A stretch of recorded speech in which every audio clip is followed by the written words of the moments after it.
Welcome back sa Free Thinking Pinoy Channel. Sa video na to, pag-uusapan natin ang 20 animal facts na hindi mo pa nasusubukang alamin sa Google search. Tingnan natin sa kanila kung alin ang facts sa fake news. Kung isa kang nature lover o sadyang curious lang, ang video na to ay para sa'yo. Ako nga pala si Nomer at tara, umpisahan na natin. Ang likod daw ng camel ay may lamang tubig. Ang tunay na laman ng kanilang likod ay taba na ginagamit nila bilang sustansya sa panahong wala silang makain. Ito ang dahilan kung bakit natatagalan nila ang hindi uminom dahil pwede nilang i-convert ang taba bilang tubig. Fact: ang mga hayop ay nakararanas din ng menopausal stage. Ang mga beluga whale, killer whale, narwhal at pilot whale ang apat na hayop na dumadaan sa menopausal stage. Sila pa lang ang nakitaan ng ganitong katangian. I wonder kung pumupunta ba sa malamig na tubig ang mga whale para labanan ang hot flashes. Ang mga chameleon daw ay nagpapalit ng kulay para maging invisible. Ang mga chameleon ay nagpapalit ng kulay depende sa kanilang mood o emosyon. Hindi totoo na ang chameleon ay nagpapalit ng kulay upang makapagtago sa kahoy o halaman.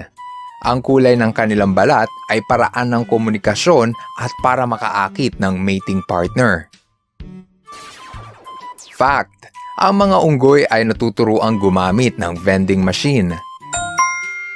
Isa lamang itong patunay sa katalinuhan ng mga unggoy at sa dali nilang matuto. Marami pa silang kayang gawin higit sa ating inaasahan.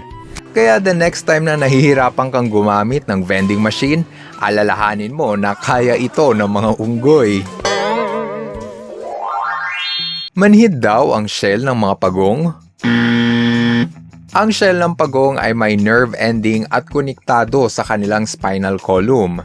Dahil dyan, nararamdaman ng mga pagong kung merong humahawak sa kanilang likod.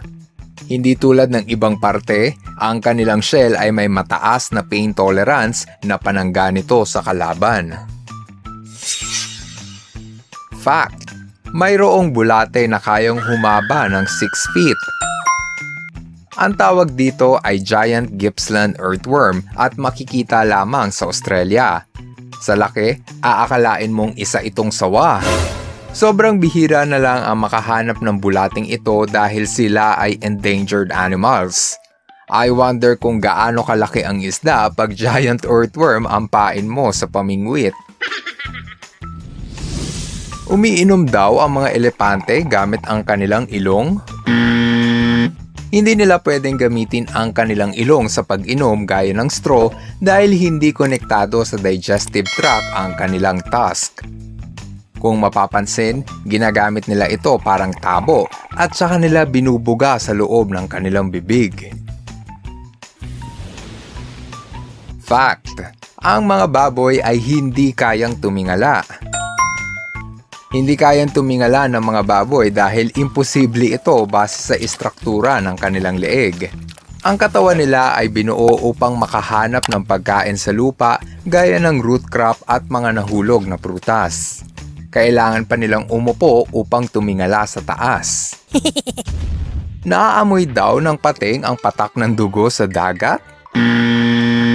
Ang mga pating ay may malakas na pang-amoy pero hindi ibig sabihin nito ay naaamoy na nila ang lahat sa dagat.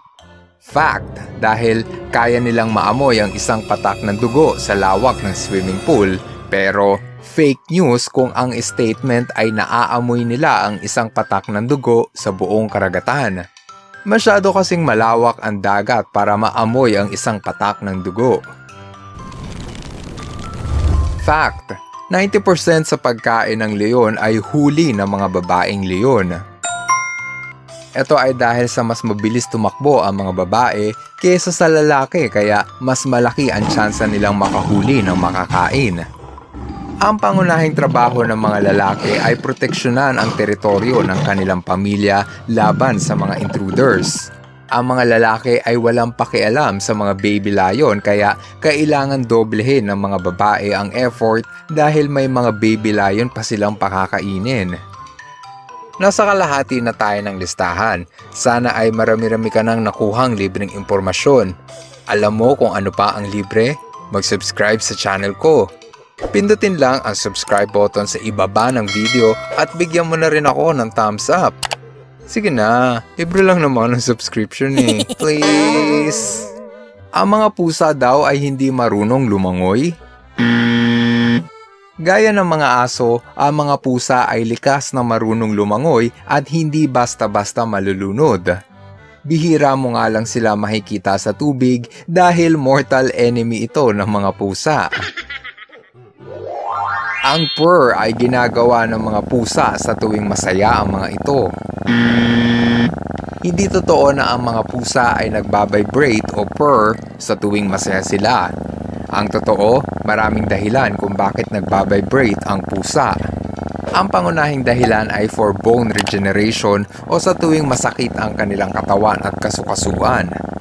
Ang purr o vibration ay kadalasan ding makikita sa pusang kinakabahan o nagugutom. Fact: ang puso ng balyena ay tumitibok lang ng 9 na beses sa isang minuto. Kung ikukumpara sa tao, napakabagal ang tibok ng kanilang puso. Sa totoo lang, kaya pa itong pabagalin hanggang 2 heartbeat per minute sa tuwing umaabot sila sa malalim na bahagi ng dagat. Amazing, di ba? Fact: ang mga sea mammals gaya ng whale, dolphin at sea lion ay hindi umiinom ng tubig sa dagat. Masyado kasing maalat ang tubig dagat at delikado ito sa kanilang katawan. Kumukuha ng tubig ang mga sea mammals sa paraan ng pagkonsumo ng dugo ng kanilang pagkain. Ang mga kuto daw ay mahilig sa madumi at mabahong ulo kaysa sa malinis. Ang mga kuto at lisa ay non-discriminatory. Ibig sabihin, hindi sila namimili ng ulo, madumi man ito o malinis. Hindi rin totoo na pag hindi ka naligo ay automatic kang tutubuan ng kuto. Tandaan, mas madaling sugpuin ang kuto at lisa kung malinis at aktibo mo silang susugpuin gaya ng araw-araw na paliligo. Fact: ang mga lamok ay ang deadliest animal in the world. Taon-taon, may 1 milyong tao sa buong mundo ang namamatay dahil sa sakit na naikakalat ng lamok. 500 dito ay mga Pilipino. Ilan sa sakit na pwede mong makuha sa kagat ng lamok ay malaria, dengue, chikungunya at Zika virus. Magkakaroon daw ng kulugo ang sinumang hahawak ng palaka? Imposibleng magkaroon ng kulugo ang sinumang hahawak ng palaka dahil wala namang virus sa balat nito na pwedeng magdulot ng kulugo.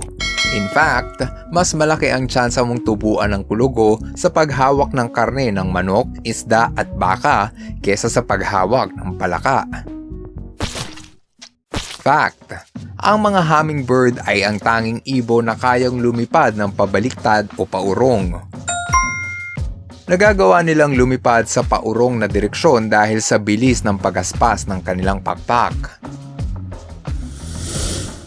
Ang mga aso daw ay colorblind, pwedeng fact at pwedeng fake news. Ito ay dahil sa ang mga aso ay kaya lamang kilalanin ang kulay asul, dilaw at kaunting gray. Kung ikukumpara sa tao, mas marami tayong kulay na nakikita. Hindi nakikilala ng mga aso ang kulay pula at berde, kaya wag mo na silang bilhan ng accessory o laruan na may ganitong kulay. Pwede silang tawaging colorblind dahil asul at dilaw lang ang kaya nilang makita. Pwede ring fake news dahil paano sila tatawaging colorblind kung imposible sa kanilang lahi ang makita ang ibang kulay. Fact: ang mga starfish ay may mata sa bawat dulo ng kanilang kamay. Ibig sabihin, pag may nakita kang starfish na may 5 kamay, meron din itong 5 mata. Kung ang starfish ay may 40 galamay, meron din itong 40 mata sa bawat dulo ng paa. Isa pang nakakamangha sa starfish ay wala itong utak, walang dugo, at walang puso. There you have it guys, natapos na natin ang listahan. Sana ay kinapulutan mo ito ng bagong impormasyon na pwede mong ibahagi sa pamilya at kaibigan mo. Maraming salamat sa iyong panunood and see you guys on my next video.